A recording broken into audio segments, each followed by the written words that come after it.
Audio Jungle.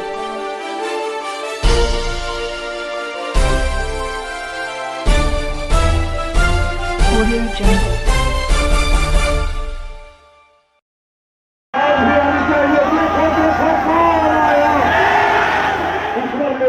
कबूल कर ली Asaduddin Owaisi doctor Ayub Asaduddin Owaisi doctor Ayub. Sapa वाला अगर सोच रहा है कुछ सपा को वोट डालने के लिए सोच रहा है तो आपको हम बता रहे ये समाजवादी के लोग इस विधानसभा में आकर खौम खौम खौम की बात करते हैं ना, खौम खौम की बातें करते हैं। आप इनसे पूछिए कि 2019 जुलाई में अमित शाह ने कानून लाया था यूएपीए। उस कानून ये कहता है कि दिल्ली में कोई भी एक एनआईए का ऑफिसर बैठकर इस विधानसभा में अगर किसी लड़के का नाम शादाब होगा तो उसको टेररिस्ट आतंकवादी घोषित कर सकता है बगैर कोर्ट के फैसले के। समाजवादी पार्टी अखिलेश यादव उठकर कांग्रेस बसपा मिलकर अमित शाह के इस कानून की तारीफ किए। कौन उसकी मुखालिफत किया? मैं और इम्तियाज जलील उस कानून की मुखालिफत किए। वो कानून बन गया। राज्यसभा में सपा के एमपी थे। इनका प्रोफेसर है, वो प्रोफेसर नहीं है, लेक्चरर था। वो प्रोफेसर भी है। इनके विधायक थे, सपा के विधायक राज्यसभा में, बसपा के, कांग्रेस के, सब अमित शाह की तारीफ किए। और इल्जाम हम पर डॉक्टर अयूब पर लगता है तुम कानून बनाते हो, उनकी मदद करते हो जो हमको बर्बाद कर रहा है। और जब चुनाव आया तो विधानसभा में आकर बोल रहे खौम खौम खौम। ट्रिपल तलाक का कानून आया, क्या क्या समाजवादी पार्टी ने तकरीर उठाकर देखो। ट्रिपल तलाक का कानून 3-3 मर्तबा पार्लियामेंट में आया। हमने संविधान का हवाला दिया, हमने मुस्लिम पर्सन लॉ का हवाला दिया, हमने बताया कि संविधान के खिलाफ है, महिलाओं के खिलाफ है। तो अखिलेश ने तकरीर में कहा कानून ट्रिपल तलाक का बन रहा है। अखिलेश कह रहे कि मैंने लखनऊ से आगरा की रोड बनाई। अब आप बताइए कि जो मुंह से बोलना नहीं चाहता, जो अपनी जबान से अल्पसंख्यक समाज छोड़ो मुसलमान भी नहीं बोलना चाहता, वो आपसे वोट मांग रहा है। मुजफ्फरनगर का फसाद कौन था मुख्यमंत्री? अखिलेश थे। इन्हीं के दौर में हुआ ना। क्या किया उन्होंने? इंसाफ किया।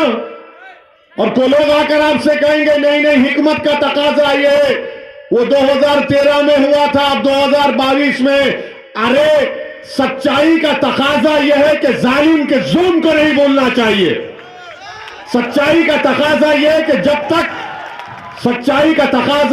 जब तक मजलूम को इंसाफ नहीं मिल जाता हम लड़ते रहना इंसाफ के लिए। जिन महिलाओं का बलात्कार हुआ, जिनकी जमीनों को छीन लिया गया, जिन इबादतगाहों को वीरान बना दिया गया, जिन घरों में बच्चों के चीख और पुकार की आवाज आती थी, आज वो वीरान पड़ गए। अखिलेश मुख्यमंत्री थे ना, उनसे बात करो, पूछो, कुछ नहीं कहेंगे। और फिर आज CAA का कानून पार्लियामेंट में आया।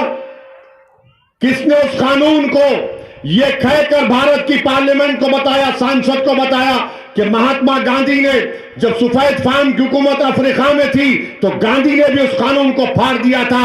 ओवैसी ने भी 2 MP थे, हमने कानून को फाड़ कर कहा इस कानून को नहीं मानते हम।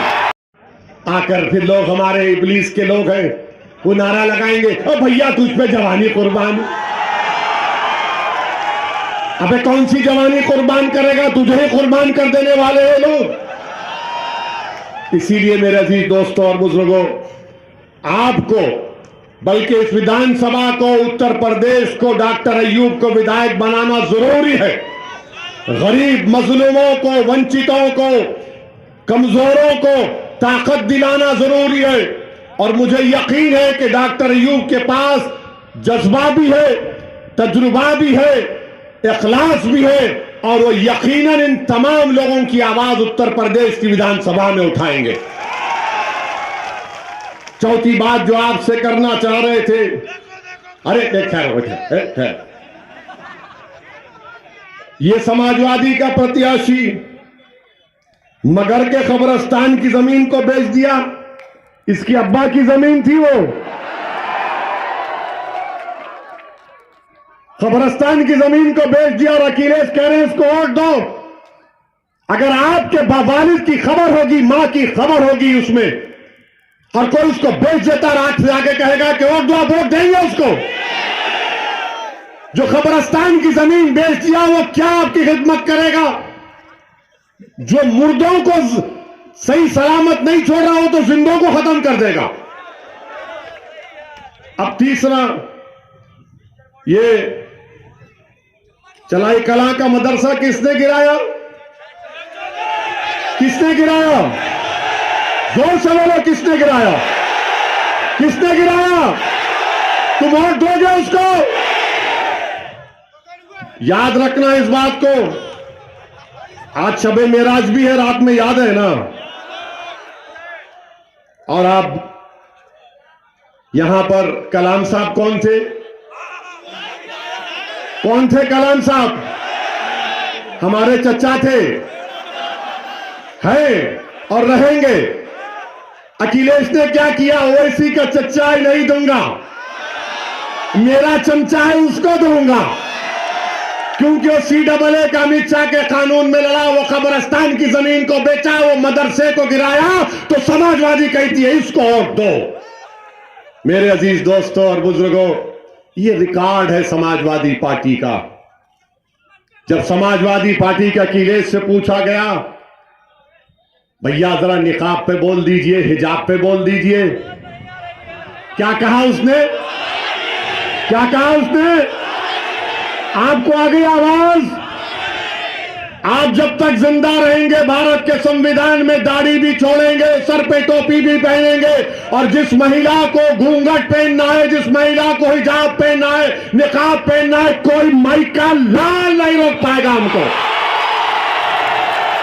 क्योंकि अंबेडकर का बनाया हुआ संविधान हमको इस बात की इजाजत देता है। अब भैया को कुछ सुनाई नहीं देता, उनको क्या सुनाई देता? नारा सुनाई देता कि तुझ पे जवानी कुर्बान। हाँ सही बोले, जोर से बोलो, क्या है वो? मैं बोलूंगा तो पुलिस बोलेंगी भड़काऊ भाषण करके गए। मेरे अजीज दोस्तों और बुजुर्गों, किया और मोदी जी कह गए कि उत्तर प्रदेश की जनता ने मुझसे कहा कि हमने मोदी का नमक खाया है। आप बताइए, आपने देश का नमक खाया या मोदी का नमक खाया? आपने किसका नमक खाया? आप जब देश का नमक खाया तो फिर देश का बेटा, जमीन का बेटा डॉक्टर अयूब का साथ देंगे नहीं देंगे आप? तो मोदी जी बोलते हैं मेरा नमक। मोदी जी, आप जो नमक खा के प्रधानमंत्री बने वो भी देश का था। वो अहंकार देखिए प्रधानमंत्री का, मेरा नमक, मेरा नमक। तुम्हारा नमक कहां से हुआ? हम सब तो इस जमीन की मिट्टी पर पैदा हुए, इसी में जाने वाले हैं इंशाअल्लाह। और फिर देश के प्रधानमंत्री को हम बताना चाह रहे हैं कि 600 रुपए का अगर राशन देते हैं तो सुनिए, वही महिला को बोलते कि ए माजी 1400 का गैस का सिलेंडर भी खरीद ले। 600 का राशन, 1400 का सिलेंडर, तो बचा क्या गरीब के पास? आप बताइए। और फिर कीमतें आसमान को छू रही हैं, डीजल, पेट्रोल, सरसों का तेल, गैस। मगर बाबा को पूछेंगे तो बाबा बोलेंगे ए मोहर्रम में बिजली आती थी ना। बाबा को पूछेंगे बाबा पेट्रोल डीजल, तो बाबा बोलेंगे कब्रिस्तान। बाबा को पूछेंगे सरसों का तेल, तो बाबा बोलेंगे 80-20। अरे बाबा को बोलेंगे महिला परेशान, तो बाबा बोलेंगे मैं गर्मी पैदा कर दूंगा। अरे बाबा, ये इन बातों को मालूम ही नहीं बाबा को। बाबा का और मोदी का मामला ये कि कहावत है, हमने सुनी थी कि गुड़ दिखा के ईंट मारना, वही काम करते हैं, गुड़ दिखाते और ईंट मारते हैं। और सबसे कह रहे हैं कि अपनी धोती उतारो और पगड़ी बांध लो, कीमतें बढ़ी गई। मेरे अजीज दोस्तों, मेरी इज्जतदार मां और बहनों, हर महाज पर बीजेपी की सरकार नाकाम साबित हुई। और फिर हम बोलते आते हैं, इनको हम क्या बोल रहे मालूम हो जा रहा है। बहरहाल मेरे भाई, क्योंकि वक्त कम है, हम आपको यह बताना चाह रहे हैं कि इस विधानसभा में बहुत से मसाइल है, विकास नहीं हुआ है। आप दोबारा पूरा विश्वास, पूरा एतमाद डॉक्टर अयूब साहब के लिए करिए। और भाई धमकी हमकी नहीं देना, गोली चली हम पर, हम नहीं डरे, बगैर आगे उसके। जब असदुद्दीन और अयूब मिल जाते हैं तो फिर डर तुमको होना चाहिए, याद रखो। हम सिवाय अल्लाह से किसी माइका लाल से नहीं डरते और डर हमारे करीब नहीं आएगा इंशाअल्लाह ताला। तुम क्या करोगे? भारत का संविधान है, कानून है, कोर्ट है, डरा रहे हो? किसको डरा रहे हैं? क्या हमारी मां ने हमको दूध इसलिए पिलाया कि तुम जैसे बुजुर्गों से डर जाएंगे हम? ये डर बाजू रखो। तुमको अपनी शिकस्त और अपनी नाकामी नजर आ रही है। तुम्हारी जमीन तुम्हारे पैर से निकल चुकी है। इस विधानसभा की जनता ने तय कर लिया कि भाजपा नहीं, सपा नहीं, बसपा नहीं, सिर्फ डॉक्टर अयूब और डॉक्टर अयूब को विधायक बनाएंगे। सलाम अलैकुम।